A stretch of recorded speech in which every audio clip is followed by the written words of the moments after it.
Most people who feel financially stressed do not actually have a money problem.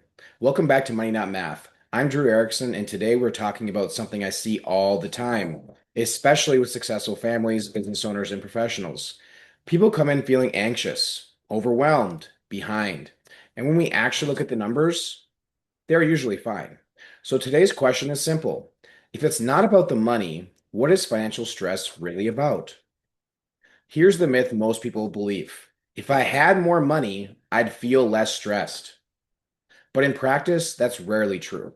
I've seen people with strong incomes and solid savings feel constant anxiety, and others with far less feel calm and confident, which tells us something important. Financial stress usually does not come from account balances. It comes from uncertainty or lack of planning. In most cases, financial stress comes from one or more of these areas.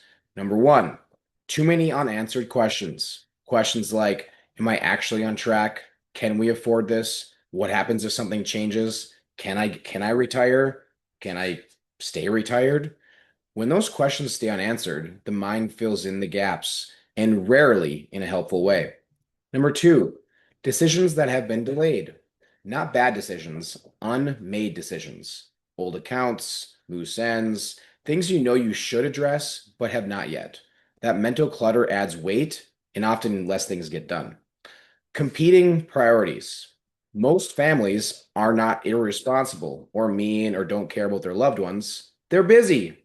Careers, kids, businesses, community commitments, it all competes for attention. Without clear priorities, everything feels urgent and less stuff gets done. Number four, comparison. Looking at someone else's situation without knowing their full picture creates unnecessary pressure.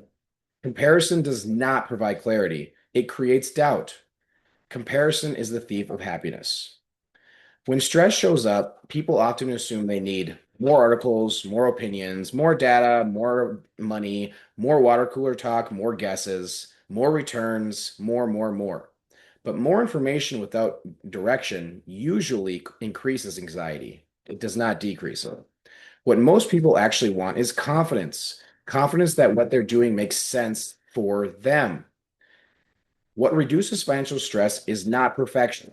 It is clarity about where you are and where you're headed, fewer open decisions competing for mental space, alignment between your money and your real priorities, not someone else's. And for many people, confidence comes from getting organized, putting structure around decisions, or having an experienced, objective perspective help separate signal from noise. Not be told what to do, but to understand why they're doing it. Here's the key takeaway from today. Financial stress is often not a math problem. It's a clarity problem. When people finally feel more at ease, they often say things like, I understand our plan. I know what matters now. I'm not guessing anymore. Notice it's not about returns or tactics. It's about confidence and clarity.